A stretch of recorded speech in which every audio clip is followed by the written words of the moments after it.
Hola, buenas tardes, bienvenidos, disculpen la voz. Mi nombre es Rodolfo Roballo, él es Luciano Silveira, trabajamos en GeNexus y venimos a contarle un poquito qué son esto de los vehículos autónomos, que todo el mundo habla de los vehículos autónomos. Bueno, en realidad los vehículos autónomos existen desde hace mucho tiempo, ¿verdad? El caballo sabía perfectamente para dónde tenía que ir, aunque su piloto estuviera durmiendo. Solo que ahora los vehículos autónomos son un poquito diferentes a esos.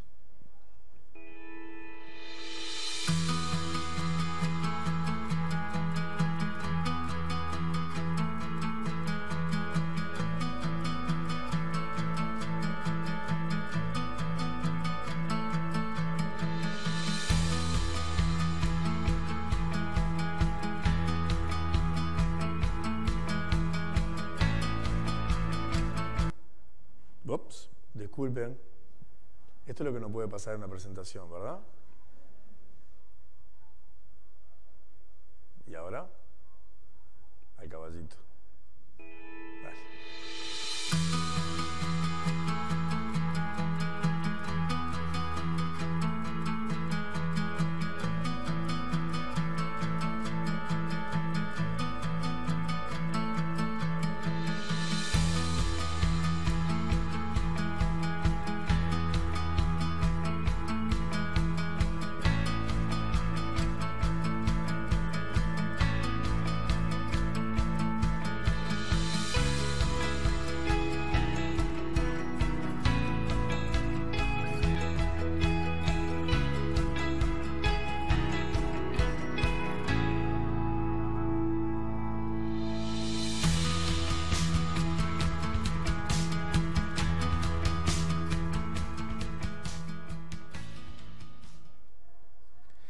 Vieron que le mostré ahí que lo que ve el vehículo es bastante diferente de lo que ve la persona que va sentada, ¿verdad?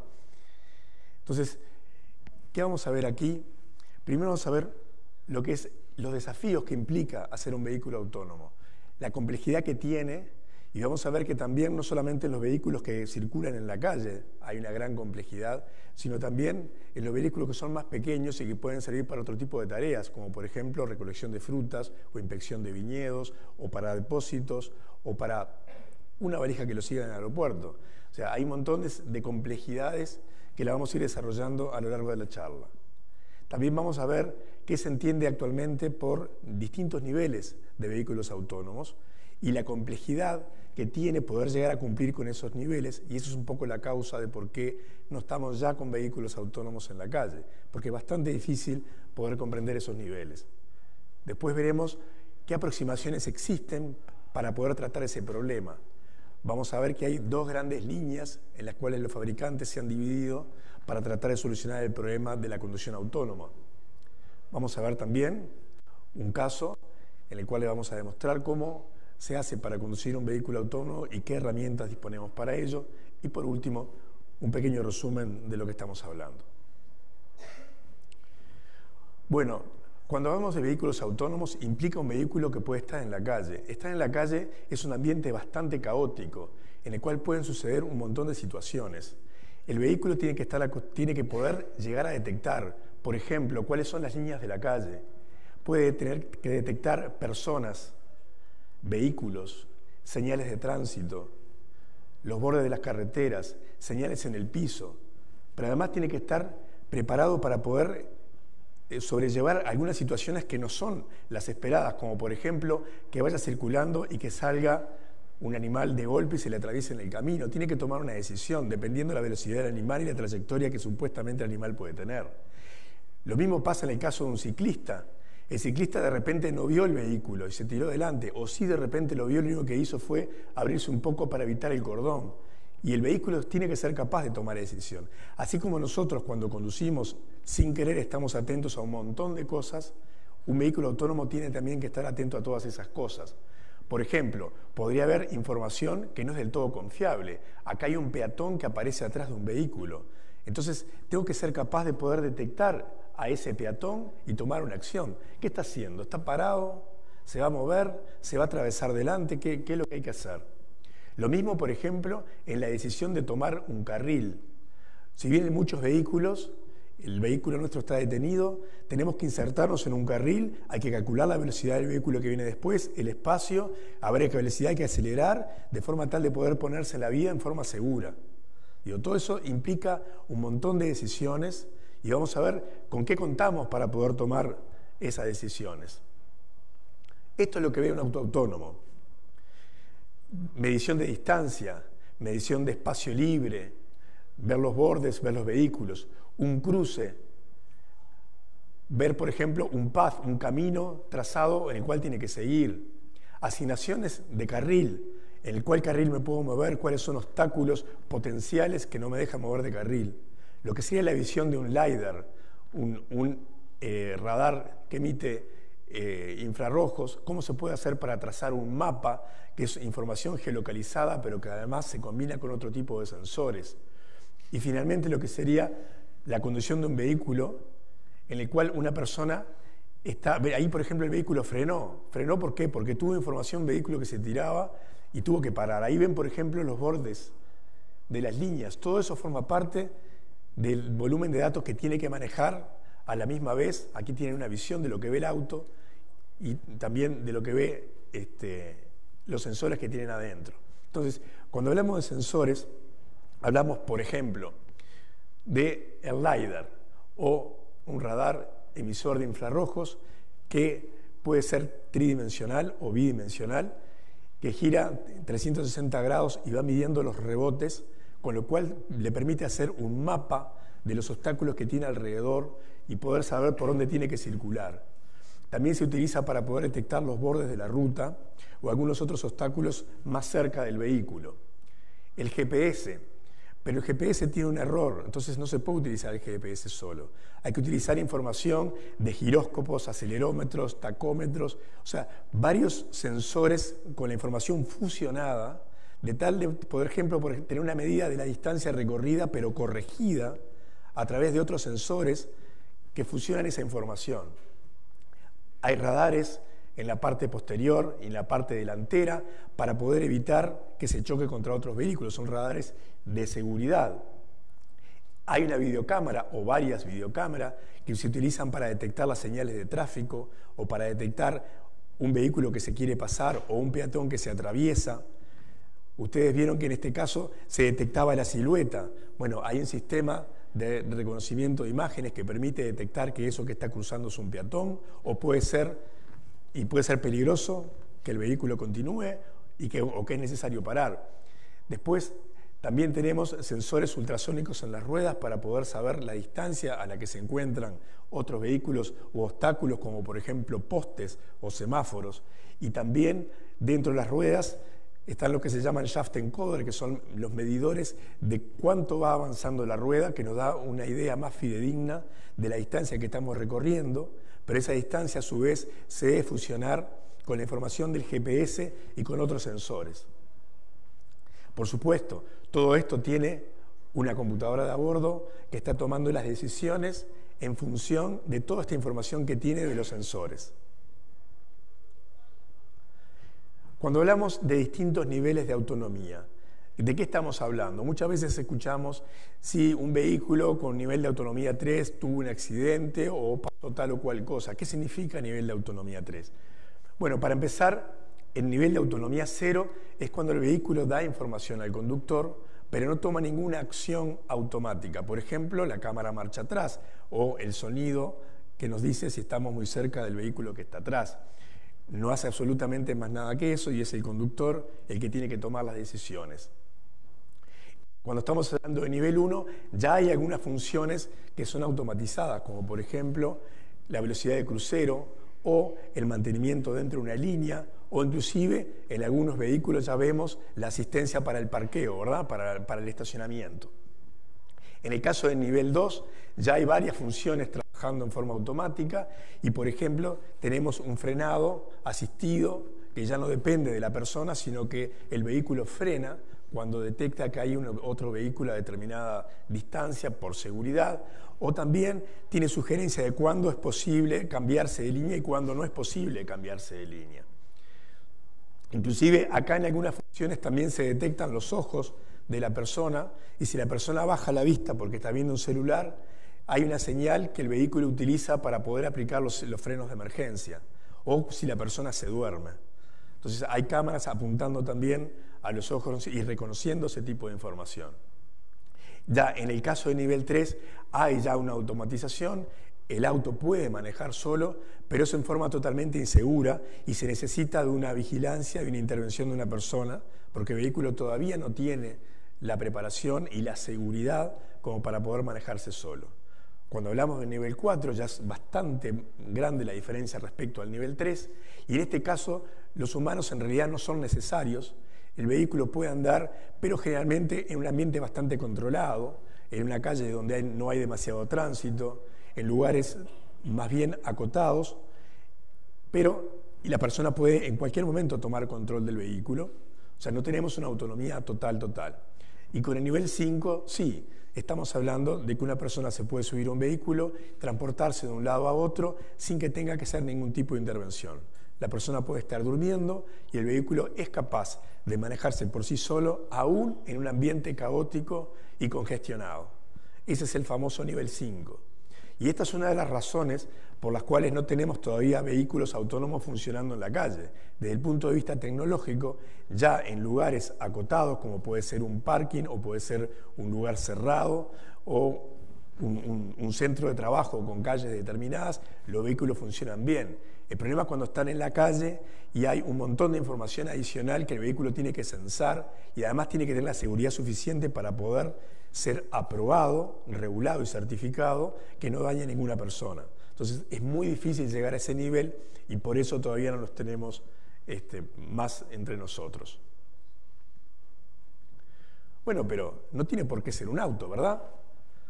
Ahí tenemos una valija autónoma. La valija nos sigue, detecta una persona, inclusive es capaz de esquivar un obstáculo o de seguir una ruta. ¿Ven? En este caso tenemos un vehículo que está haciendo delivery y está pasando por las señales de tránsito, está leyendo toda la información de las personas, está en el medio de la ciudad, ¿ven? Cruzando la cebra, mirando las luces. Es un peatón más. Ese vehículo está tomando un montón de información y está circulando entre nosotros. Acá lo tenemos en una oficina, entregando, por ejemplo, documentos o algún tipo de envío, así sea una lata de Coca-Cola. Y aquí tenemos, por ejemplo, el delivery. Ya hay vehículos que circulan en el tránsito y llevan mercadería al cliente final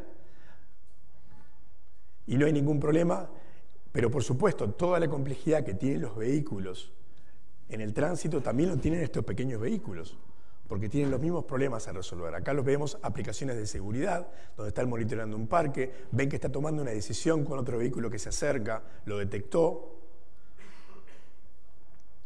Y también tenemos el dron que entrega pizza. Acá ya estamos en otro problema, estamos pasando a 3D, hay otros tipos de obstáculos, hay regulaciones aéreas, hay otros vehículos, hay antenas, hay un montón de cosas que hay que tomar en cuenta cuando se entrega una pizza.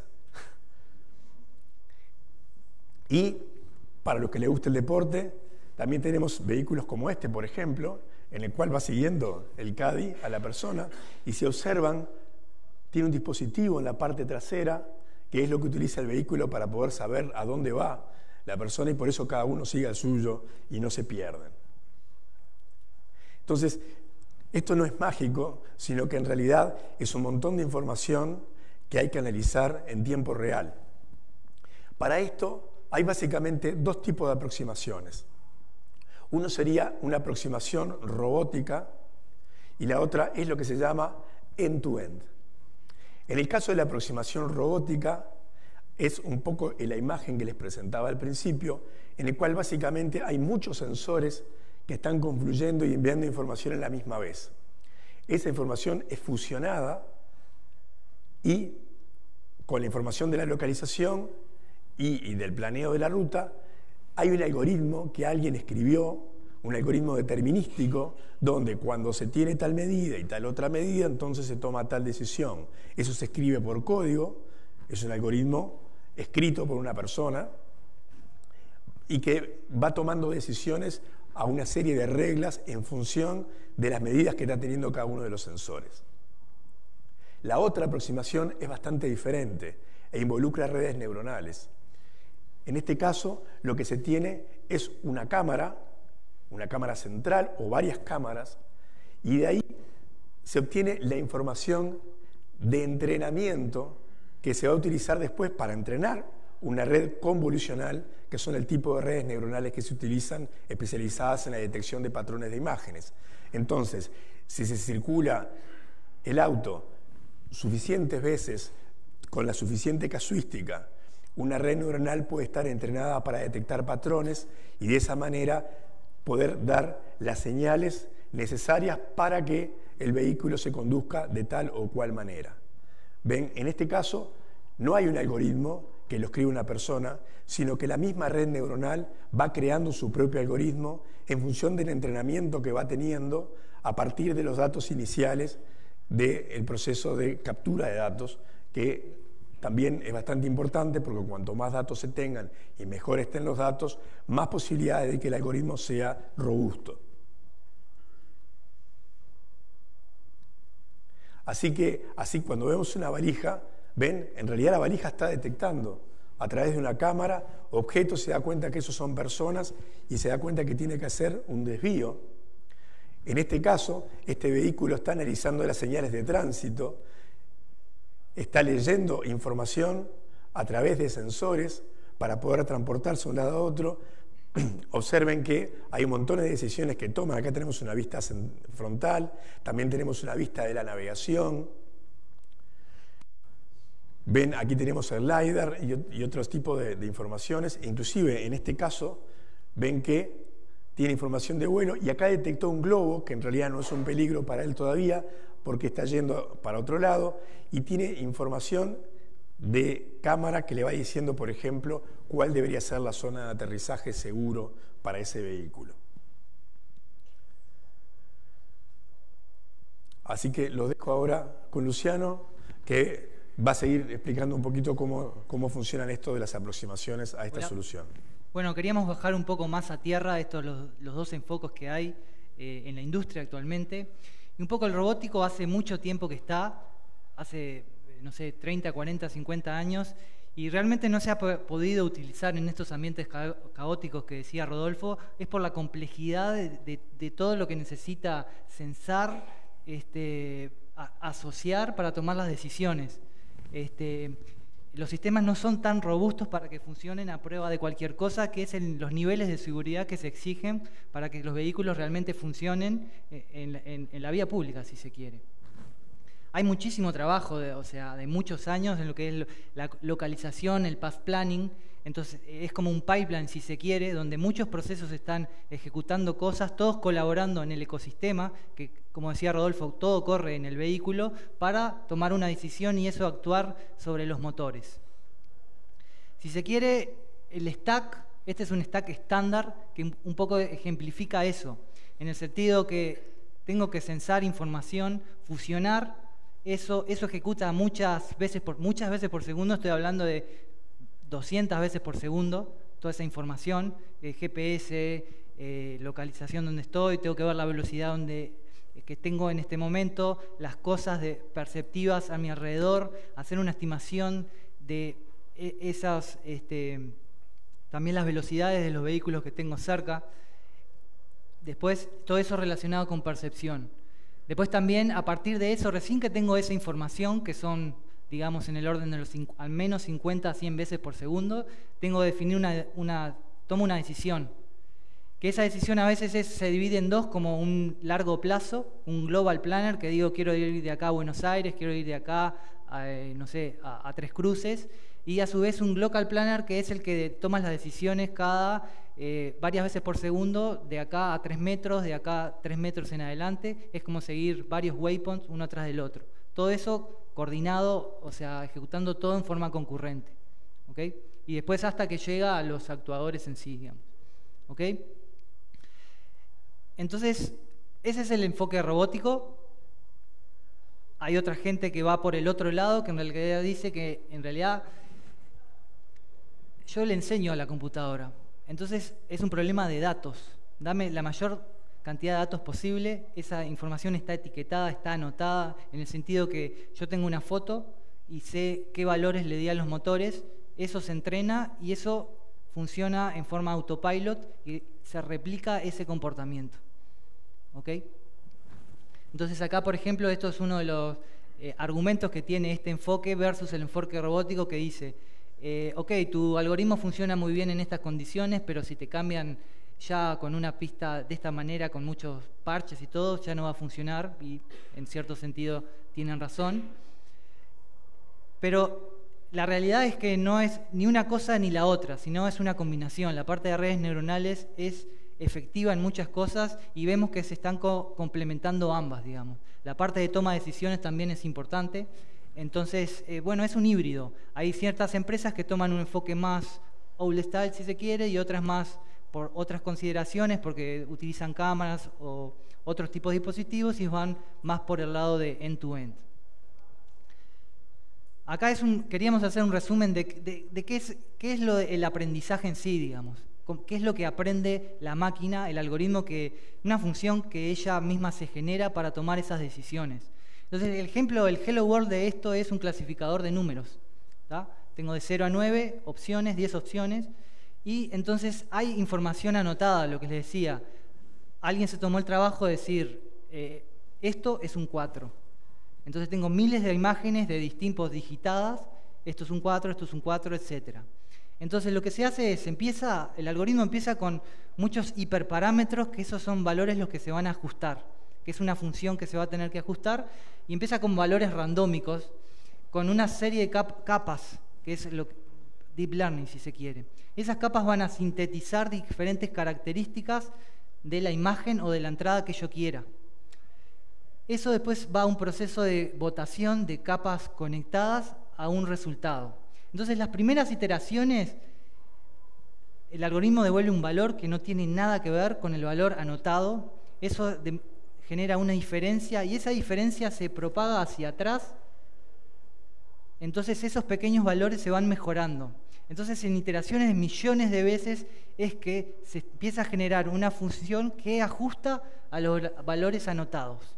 Entonces, esto es Machine Learning, Deep Learning en particular, y funciona para cualquier tipo de problema que ustedes tengan si tienen los datos anotados, es decir, tienen la casuística de lo que está pasando.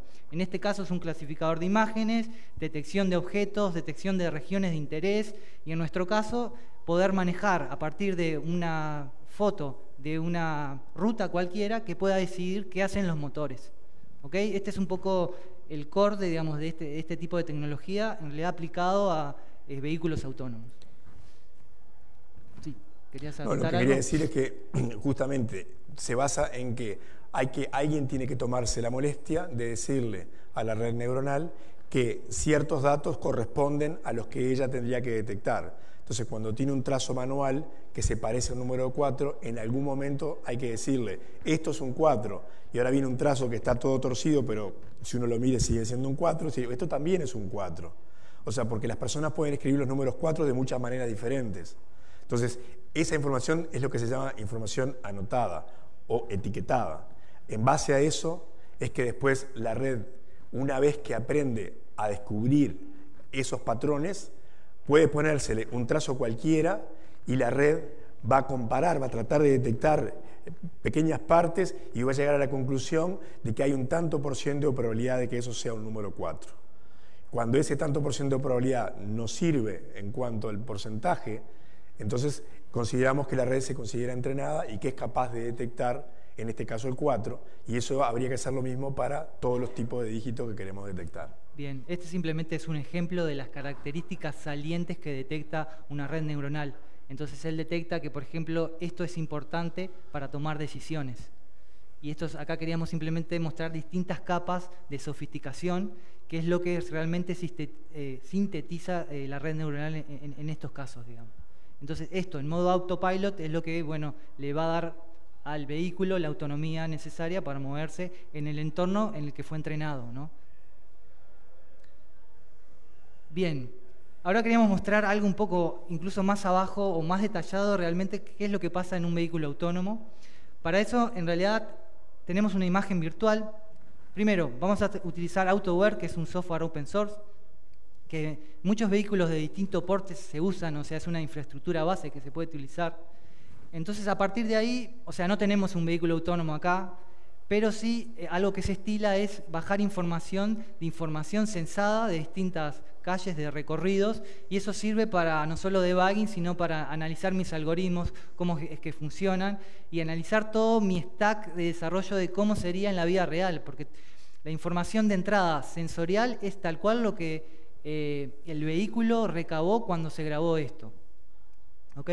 Entonces acá tengo una imagen Ubuntu, acá tenemos un ambiente de simulación con este archivo que yo le decía, le doy play, acá empieza como a reproducir, si se quiere, la información sensada. Ahí. Entonces vamos a aprender todo el pipeline existente que les estuvimos comentando un poco, sensorial, planning, decision making, etcétera, y a ver eso cómo es que se ve. Entonces para ello queremos mostrar un visualizador. Entonces la idea es mostrarles, digamos, qué es lo que ve y cómo toma decisiones un vehículo autónomo. En este caso, vamos a ver. Un segundito.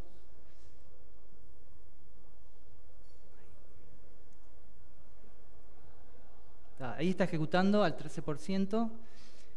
Vamos a abrir. Ya preparé como una visión sensorial de lo que sería. Y acá lo que estamos viendo es el vehículo en movimiento con uno de los sensores simplemente. Este es un sensor, lo que decía Rodolfo, 3D. Es un LiDAR 3D. Y noten, o sea, es información tomada de unas calles de Japón, entonces está conduciendo del lado izquierdo. Noten los edificios. Los edificios, tal cual. En algún momento los pasan autos y van a ver el detalle por acá. Y acá están viendo varias capas funcionando. Toda la información sensorial, todo eso, toda la fusión que se hace para obtener la localización. Ahí ven pasar vehículos. También están viendo que el vehículo está haciendo una trayectoria dada, entonces yo podía consultar la información sensorial a partir de eso, pero antes déjenme mostrarles, por ejemplo, elimino la información sensorial, muestro un mapa básico, entonces me relaciona. Noten cómo la fusión empieza a poner una capa encima de la otra hasta que tiene que posicionar el mapa encima de la posición. Bueno, acá no entiendo por qué no está funcionando. Eliminémoslo. Este es el mapa básico. Ahí quedó. No un helicóptero, era un auto. Era un auto. Pero acá se nota clarito, también con posición, un mapa de alta definición encima de toda esa información sensorial. Lo que nos queda es ver qué decisiones está tomando, por qué está yendo a donde está yendo, y podemos ver esa capa de decisiones también. Ahí se ven, noten. A ver si se ve acá los numeritos. La línea de la trayectoria. La línea de la trayectoria. Podemos eliminar. Entonces que sea un modelo básico. Y por ejemplo también la parte de detección de objetos, y que decía Rodolfo también, podemos ver, en este caso está haciendo un clustering de esa nube de puntos que andaba por ahí, el LiDAR, la información, relaciona a un objeto en particular y te lo muestra en tiempo real, ¿no? O sea, todo esto es lo que está pasando en un vehículo autónomo en la vida real, y como los ven en las noticias, en todos lados. Este es un stack que se utiliza en la vida real, digamos. ¿Ok? Bien. Bueno, eso era más o menos, queríamos mostrar realmente, digamos, a nivel de software, qué es lo que ocurre, digamos.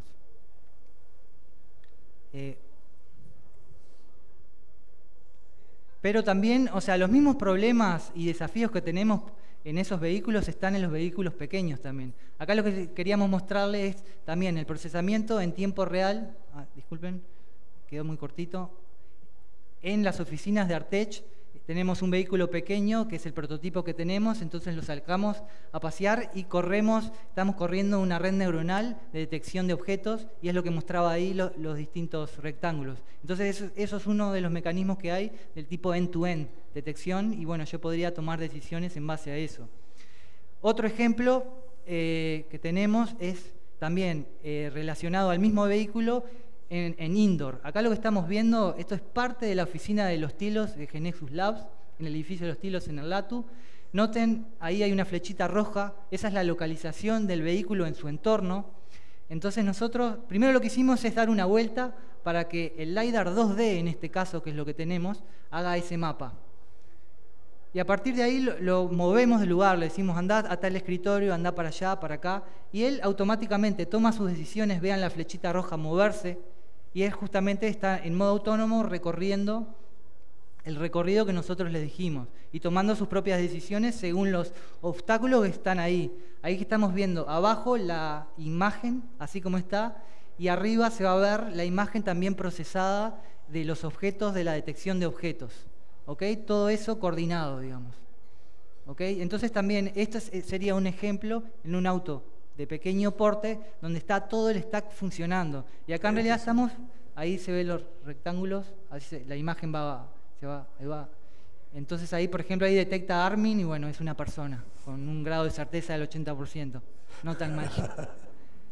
Entonces, bueno, la idea de esto es, los problemas que tienen los grandes jugadores también están acá, hay software, hay cosas para hacer, y bueno, le paso la posta a Rodolfo. ¿Dónde tenés? Perdón.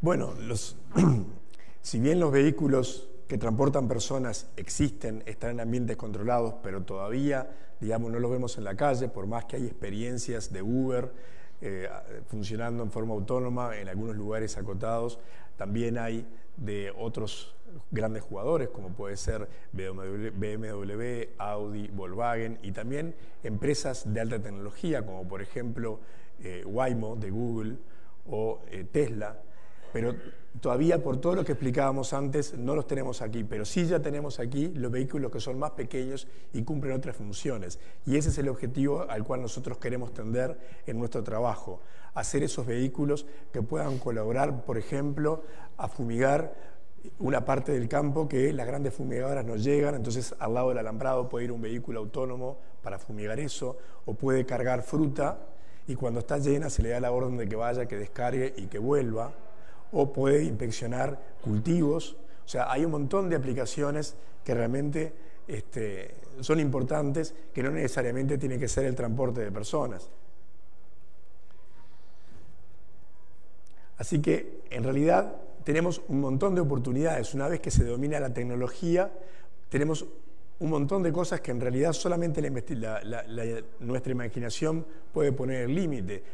Hablamos de llevar cosas en una oficina, podemos hablar también de logística, donde puede ir y detectar que está faltando un determinado pallet en un lugar y dar una información de seguridad. Podemos hablar de monitoreo de personas en ciertas áreas restringidas, donde se supone que no tiene que haber alguien. O sea, cualquier aplicación, ya ven, una valija que sigue a alguien, cualquier aplicación puede ser posible una vez que podemos dominar esta tecnología.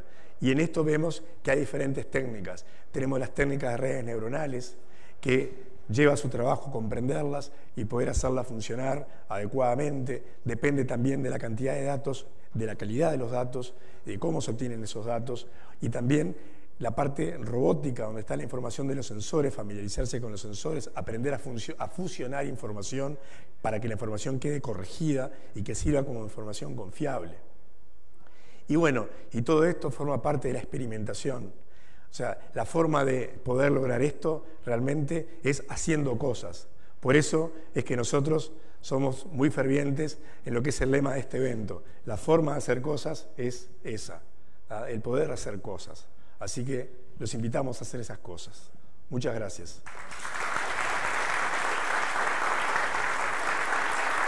Bien.